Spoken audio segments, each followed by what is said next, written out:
is Alex, and I'm from Cowswap, and super excited to talk to you today about MEV reduction, how that actually could be achieved, and is currently also achieved with batch auctions.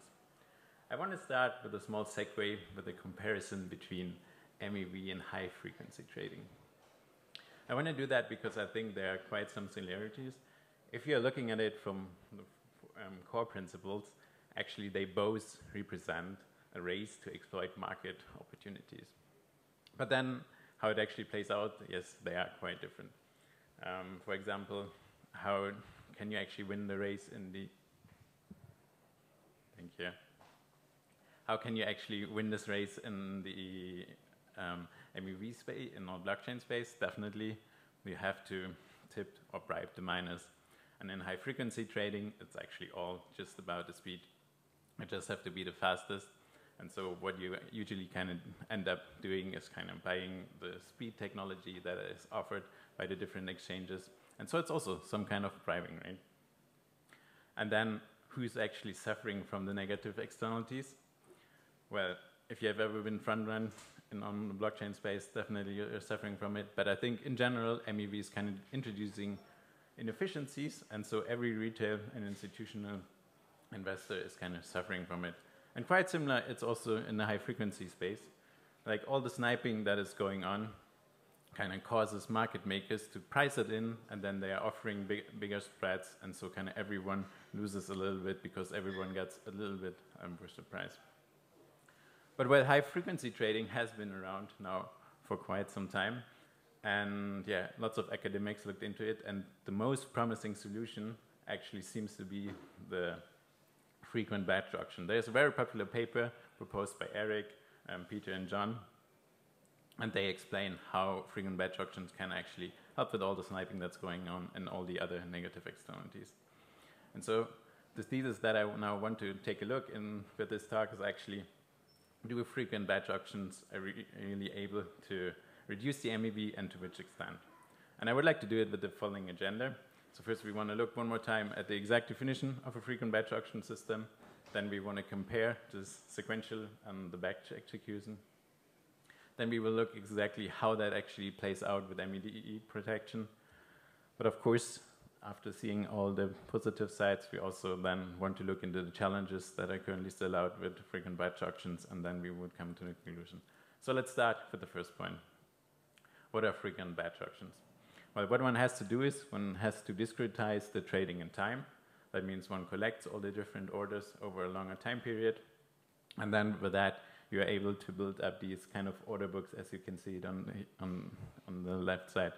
So you have on the one hand side the orders selling something that are kind of the blue orders, and then on the other hand side you have the orders that are selling the opposite, and that kind of builds up just the normal order books. And then what batch auctions are actually doing is they're looking where the buy demand and the sell demand is actually meeting, and that's exactly where they are setting the clearing price. And then everyone is settled exactly at that clearing price.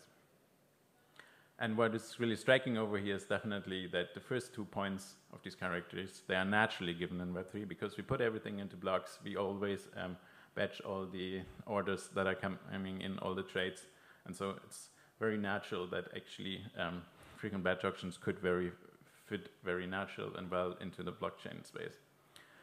Now, I want to do some visualizations, like how does it actually differ, the sequential and the batch trading. And so for that, we first want to look at here some random example. Imagine you have here these 3 different buy orders that are trading in one direction. I'm selling one token for the other, and then you have a sell order that actually trades in the opposite direction.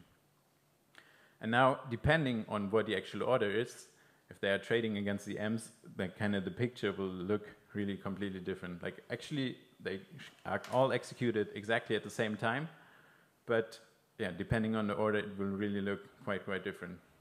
But how could that same thing actually look with batch auctions? Well, what we would want to do is kind of on the one hand side, sum up the buy demand, on the other hand side, sum up the sell demand. And then we have a certain portion that we can match against each other, and then we have only kind of a leftover that then actually needs to be traded against the AMMs. And then what one usually does is one looks, okay, what is the effective clearing price of the leftover against the AMM, and then one settles all the orders exactly with this clearing price. And now I'm really curious on your opinion. If you compare just these two different mechanisms, what do you think intuitively is more fair? Which one would you prefer? Please raise your hand if you like this one more. Cool. And who likes this one more? Some more people. Cool. That's also my favorite, but obviously I'm biased. I want to quickly highlight that this, of course, was now a made-up example, but it is also happening right now in the Ethereum space, in every block, basically. I just picked here some block, and I plotted on the x-axis the price that people got on an ETH-USDT trade. So it's super liquid pair, but we can still see that there are very various prices. So on the one hand side, we have people who got matched at the price of 2,700, and on the other extreme, we got people who were matched at 2,070.40. So there's really a price spread of 1.4%. I think that's huge. Like everyone who would trade would love to be either on the one side or the other side. And yeah, this is kind of showing a little bit what is all going on with the MEVs. And well, if we would actually apply the whole auction mechanism, what we would do, we would kind of try to settle everyone exactly at the same price, the uniform clearing price. And because if we are doing that, if we are trading them against each other and not against the AMMs, we have less AMM fees, we have less slippage, and all that sums up to an additional price improvement of $2,500 that we can contribute to all the traders. It's just money that appears that we can it's basically MEV that we can distribute to all the different traders. And you might say, okay, 2,500 is not that big, but we at Cowswap did some studies, like how much that actually sums up over the year. And here are two trading pairs, for example, for ETH-USDT, where you have also seen the previous example from. It sums up over a year to 27 million that we can redistribute to traders. On ETH-USDC, it's 28 million, and then on all the other pairs, it will also be quite some substantial amounts. And yeah, if you add it all up, I think the numbers are getting quite significant. Okay, this was now basically how batch auctions can really improve the efficiency, but then how additionally do they protect us from MEV? And for that, I want to look at the surface of the MEV surface of the auctions. Let's come back to our previous example, where we have these green buy orders and the blue sell order. If we execute them sequentially, then basically each of these orders is prone to MEV. Like depending on the ordering, they will get different prices, they can be sandwiched, like everything can happen. But if we are looking at the batch execution, there was only this leftover trade that basically was matched against the AMMs, and so only this one is prone to MEV. All the other trades, they're basically protected from it because they are settled internally. But then protocols like Cowswap, but also others, are doing much more than just that. What we are also doing is we are always trying to find the optimized trading path together with all the DEX aggregators that we are working together with.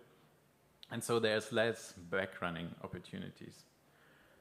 Also, RFQ trading is more and more getting more and more popular, getting more and more adoption. And yeah, as mentioned in all the other talks, that also definitely prevents MEV. And last but definitely not least, we are these days also submitting these transactions for the users via these private networks. Under that, even the leftover trade, because it kind of enters this private mempool, is then not prone to MEV.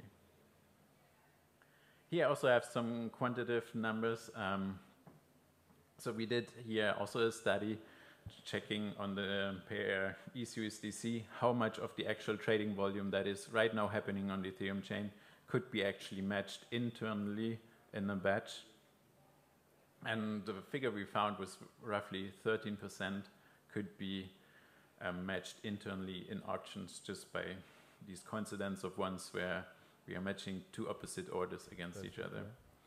You might think, hey, that's actually not too big, but there are other features that are coming, for example, waiting for a cow or more market maker integration, and they will definitely boost this number. Cool. These were all the upsides. Let's also look at the challenges. So one point that auction have always been criticized for, especially in the traditional world, is the latency. If we are in the Web3 situation, it's actually not that problematic because we are anyways having some latency between the different blocks. So over here you see the diagram with a block n-1, then we would have sufficient time to first collect. We're talking in a way that's safe, is that right? In the next 13 seconds, you have sufficient time to first collect the orders. And then at some point we kind of have to close the batch and say, okay, all these orders should now be in the batch, and then we start the actual price calculation for the submission. And what's definitely true is that because we have to close that a little bit early, this batch, we kind of losing time in which we cannot really accept orders. So that's definitely a drawback, and then it might increase for some players inventory risk. Then also other challenges with auctions that are just game theoretic of auctions. So one of the points that one should always kind of consider is the information leakage. If we are collecting the orders and the batches, and if they are public and everybody could see that, then other people have the time to kind of react on them, either by just placing also opposite orders in the current batch, or alternatively kind of front run it on completely different venues, for example at the AMM directly on the blockchain on the AMMs. But there are different solutions out there that could tackle it. I mean, private mem pools were talked before, or kind of sealed orders. And then there's also this notion of incentive compatibility. That basically means in the trading space that it would be the best option for each trader to really reveal the actual willing that he is willing to pay for a price. I'm one of four. Sorry, the actual price that he's willing to pay for a good.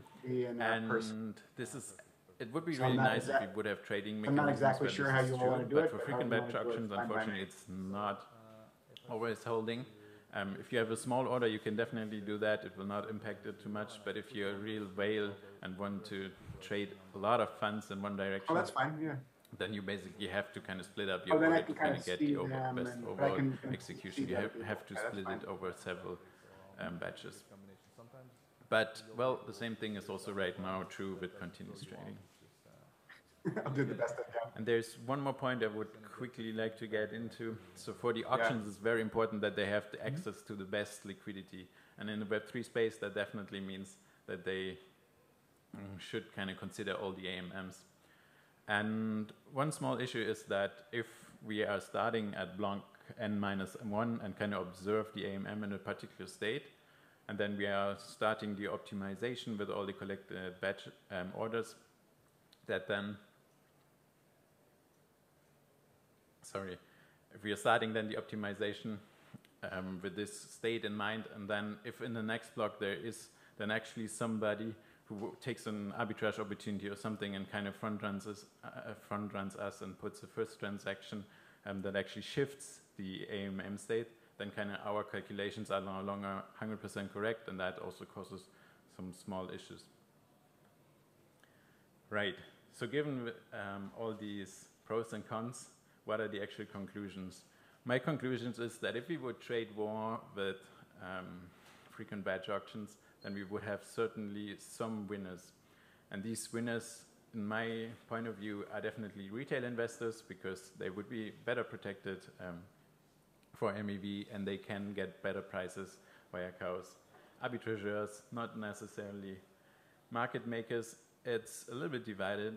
If you are, for example, providing liquidity on an AMM, then if there is internal matching on the batch level, that means automatically the AMMs will get less fees. So there's definitely a disadvantage for them. But in general, kind of frequent batch auctions were invented to kind of help market makers from all the sniping attacks and everything. And of course, to other use cases where it's where auctions fit in very well, liquidations, and I think DAO investments.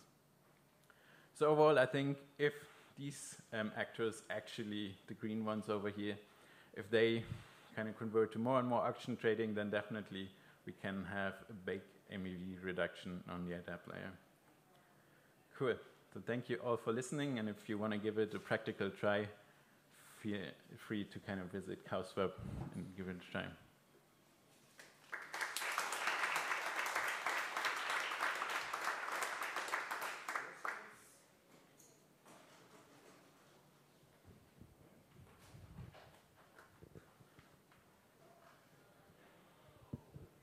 Thank you for the talk.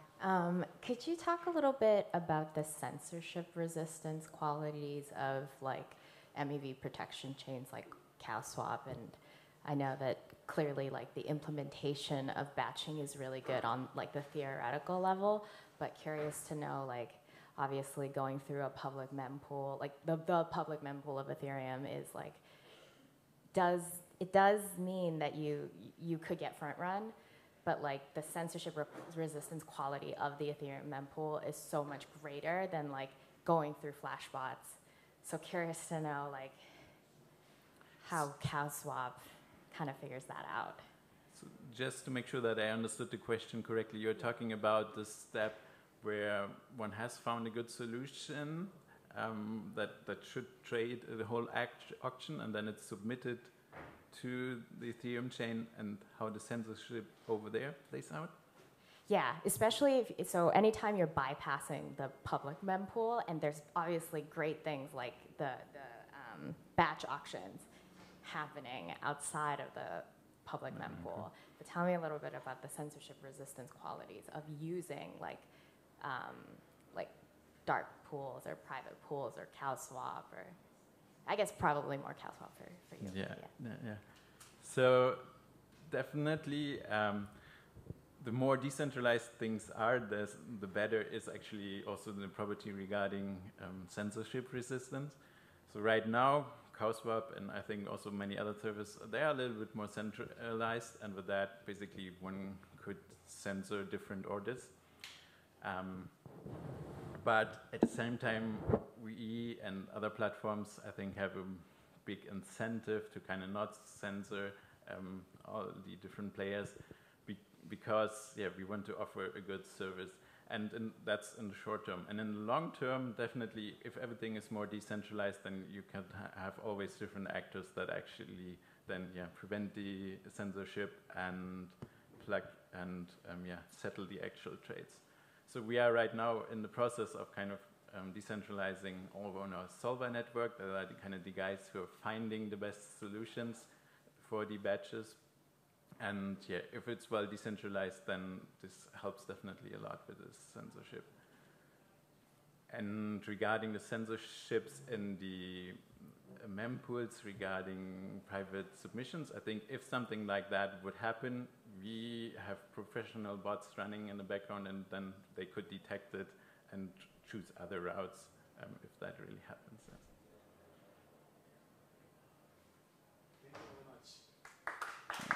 Thank you very much.